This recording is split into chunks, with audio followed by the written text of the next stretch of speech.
بسم اللہ الرحمن الرحیم۔ وضو کے بعد آسمان کی طرف انگلی اٹھا کر اللہ تعالیٰ کا یہ نام 7 بار پڑھ لو۔ گھر میں دولت کا ڈھیر لگ جائے گا، پورا محلہ معجزہ دیکھ کر حیران رہ جائے گا۔ محترم ناظرین، وضو کے بعد آسمان کی طرف انگلی اٹھا کر اللہ پاک کا یہ نام مبارک بس 7 دفعہ پڑھ لیں، اتنا رزق آئے گا کہ 7 نسلوں تک بھی رزق ختم نہیں ہوگا۔ ناظرین، ہماری نظر میں وضو صرف منہ ہاتھ دھونا ہے، لیکن آپ لوگ شاید وضو کے فائدے نہیں جانتے ہوں گے۔ صرف ایک بار کرنے کا فائدہ کیا ہو سکتا ہے، کتنی بڑی فضیلت ہے، آج میں آپ لوگوں کے سامنے بیان کروں گا، پھر آپ خود کہو گے کہ ہمیں ہر وقت وضو میں رہنا چاہیے۔ ناظرین، وضو کرنے کے بعد ایک ایسا وظیفہ بھی بتائیں گے، اگر وہ وظیفہ آپ کر لیں، یعنی جو شخص وضو کے بعد وہ وظیفہ کرے گا، اس کی پوری زندگی بدل جائے گی۔ محترم ناظرین، وضو کرنے کے بعد صرف ایک بار یہ وظیفہ کرنا ہے، جو مانگو گے انشاءاللہ اللہ تعالیٰ سے مل جائے گا۔ حضرت ابو ہریرہ رضی اللہ تعالی عنہ سے مروی ہے کہ حضور نبی اکرم صلی اللہ علیہ وآلہ وسلم نے فرمایا، جب کوئی مومن وضو کرتا ہے تو جس وقت چہرہ دھوتا ہے تو جیسے ہی چہرے سے پانی گرتا ہے یا پانی کا آخری قطرہ گرتا ہے تو اس کے وہ گناہ جھڑ جاتے ہیں جو اس نے اپنی آنکھوں سے کیے تھے۔ جب وہ ہاتھ دھوتا ہے تو جیسے ہی ہاتھ سے پانی کے قطرے گرتے ہیں یا پانی کا آخری قطرہ گرتا ہے تو اس کے وہ گناہ جھڑ جاتے ہیں جو اس نے ہاتھوں سے کیے تھے۔ اور جب وہ اپنے پاؤں کو دھوتا ہے تو جیسے ہی اس کے پاؤں سے پانی گرتا ہے یا پانی کا آخری قطرہ گرتا ہے تو اس کے وہ تمام گناہ جھڑ جاتے ہیں جو اس نے اپنے پاؤں سے کیے تھے، یہاں تک کہ وہ گناہوں سے پاک ہو جاتا ہے۔ حضرت ابو ہریرہ رضی اللہ تعالی عنہ سے مروی ہے کہ حضور نبی اکرم صلی اللہ علیہ وآلہ وسلم نے فرمایا، قیامت کے دن تم اس حال میں اٹھو گے کہ تمہارا چہرہ اور ہاتھ پاؤں وضو کرنے کی وجہ سے سفید اور چمک رہے ہوں گے، لہذا جو شخص تم میں سے طاقت رکھتا ہو وہ اپنے ہاتھوں، پاؤں، چہرے کی سفیدی اور چمک کو زیادہ کرے۔ حضور پاک صلی اللہ علیہ وآلہ وسلم نے حضرت سیدنا انس رضی اللہ تعالی عنہ سے فرمایا، باوضو رہنے کی عادت ڈالو، کیونکہ ملک الموت جس بندے کی قبض کرتے ہیں اس کے لیے شہادت لکھی جاتی ہے، لیکن افسوس کا مقام ہے کہ آج کے مسلمانوں کو پاک رہنا بھی مناسب نہیں ہو پا رہا، تو پھر وضو کیا کریں گے؟ اور وضو ہی نہیں کریں گے تو نماز کیا پڑھیں گے؟ کبھی سوچا ہے کہ اگر ناپاکی کی حالت میں موت آ گئی، اس حالت میں انتقال ہو گیا تو اللہ تعالیٰ کو کیا منہ دکھائیں گے؟ موت کا کچھ پتہ ہے؟ کسی کو نہیں پتا، اللہ تعالیٰ کے علاوہ کوئی نہیں جانتا۔ تو حدیث شریف میں آتا ہے کہ وضو کرنے کا سب سے بڑا ثواب ہے کہ باوضو ہو کر سونے والا، یعنی رات میں جو وضو کر کے سوتا ہے وہ روزہ رکھ کر عبادت کرنے والے کی طرح ہے، تو اس کے لیے وضو کر کے سویا کرو۔ اگر آپ چاہتے ہیں کہ آپ پوری رات عبادت کرو تو آپ بس وضو کر کے سویا کرو، آپ کو پوری رات عبادت کرنے کا ثواب ملے گا اور ساتھ روزے کا ثواب بھی ملے گا۔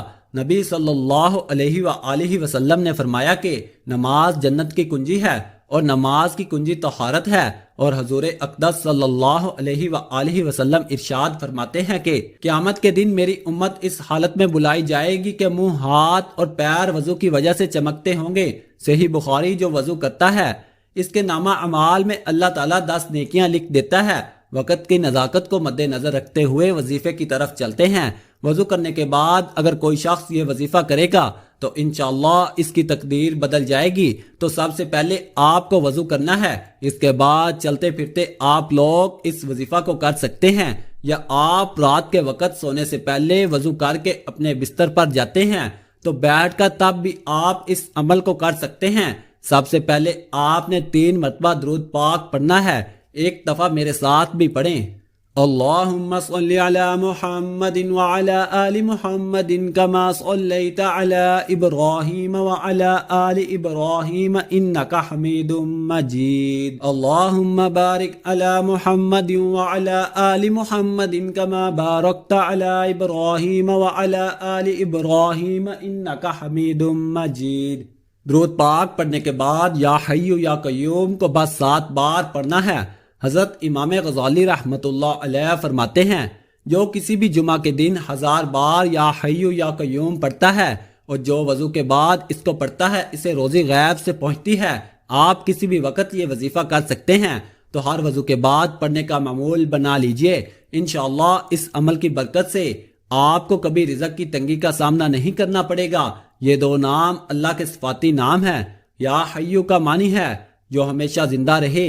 اب ہمیشہ کوئی بھی نہیں رہتا دنیا میں سوائے اللہ کے، ہمیشہ کے لیے اگر نہ ہوتا تو حضور صلی اللہ علیہ وآلہ وسلم رہتے۔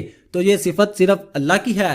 اور یا قیوم اس کا مینار قائم رہنے والا، اور یا قیوم اس کا معنی قائم رہنے والا، وہی قائم رہے گا جو ہمیشہ زندہ ہے، یعنی ہمیشہ اللہ ہی رہیں گے۔ اور ہمیشہ اللہ کا نظام، اللہ کا قانون، اللہ کی قدرت، اللہ کی طاقت ہمیشہ قائم اور دائم رہے گی۔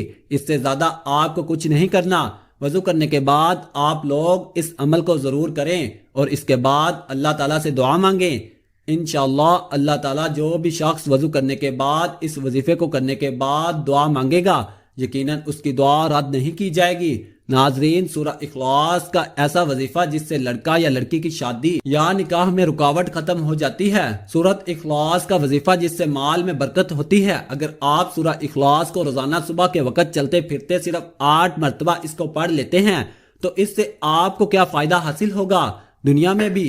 حضرت انس رضی اللہ تعالی عنہ سے روایت ہے کہ آپ صلی اللہ علیہ وسلم نے فرمایا کہ تو سونے سے پہلے اگر سورۃ فاتحہ اور سورہ اخلاص پڑھ لے تو موت کے سوا ہر چیز سے محفوظ ہو جاتا ہے۔ حضرت عائشہ رضی اللہ تعالی عنہ سے مروی ہے کہ آپ صلی اللہ علیہ وسلم جب سونے کے لیے تشریف لاتے تو اپنی دونوں ہتھیلیاں اکٹھی کر لیتے، پھر سورۃ اخلاص، سورۃ الفلق اور سورۃ الناس پڑھ کر ان پر دم کرتے اور اپنے سر اور چہرے اور جسم کے اگلے حصے جہاں تک ممکن ہوتا پھیرتے۔ آپ صلی اللہ علیہ وسلم اس طرح 3 بار کرتے۔ آپ نے فرمایا کہ گھر میں داخل ہوتے ہوئے جس نے سورۃ اخلاص کا ورد کیا، اس کے گھر سے فکر و فاقہ ہمیشہ کے لیے رخصت ہوا۔ سورۃ اخلاص کے چند وظائف آپ کو بتاتے ہیں کہ کون سے مسئلے کے لیے کتنی بار سورۃ اخلاص پڑھ سکتے ہیں۔ سر درد کے علاج کے لیے کچھ لوگ سورۃ اخلاص کو سر درد کے لیے دم کے طور پر استعمال کرتے ہیں۔ اس کا طریقہ روایت میں کچھ اس طرح ملتا ہے کہ دم کرنے والا اور کروانے والا دونوں آمنے سامنے چوکڑی مار کر بیٹھ جائیں اور پھر 11 بار سورۃ اخلاص کو پڑھ کر مریض کی کن پٹیوں کو انگلی سے پکڑتے ہوئے آہستہ آہستہ دونوں بھووں کے درمیان لا کر دم کرتے ہیں اور انگوٹھا کھینچ لیتے ہیں۔ اس طرح دن میں 3 بار دم کرنے سے سر کا درد مکمل طور پر ختم ہو جاتا ہے۔ بچوں کا فوت ہو جانا، کچھ خواتین کے بچے اوائل عمل میں ہی ضائع ہو جاتے ہیں۔ حمل کے پہلے مہینے دیسی اجوائن 1 پاؤ، کالی مرچ 1 پاؤ، شہد 1 پاؤ لے کر عروج ماہ میں 100 بار سورۃ اخلاص پڑھ کر ان پر دم کیا جائے، پھر روزانہ 1 چٹکی اجوائن اور 3 کالی مرچ لے کر انگلی پر شہد لگا کر کھلاتے ہیں۔ بہت ہی مجرب وظیفہ ہے۔ حضرت انس رضی اللہ تعالی عنہ کہتے ہیں کہ رسول کریم صلی اللہ علیہ وآلہ وسلم کو جب معاملہ غمگین نظر آتا تو آپ صلی اللہ علیہ وآلہ وسلم یہ فرماتے، دعا یعنی اے زندہ، اے قائم رہنے والے، میں تیری رحمت کے ذریعے فریاد چاہتا ہوں۔ اللہ پاک سے دعا ہے کہ اللہ پاک ہمیں 5 وقت کا نمازی بنا دے اور دین اسلام پر عمل کرنے کی توفیق عطا فرمائے، آمین۔ تمام احباب سے گزارش ہے کہ اللہ پاک کے 99 ناموں میں سے کوئی ایک نام کمنٹ میں ضرور لکھیں۔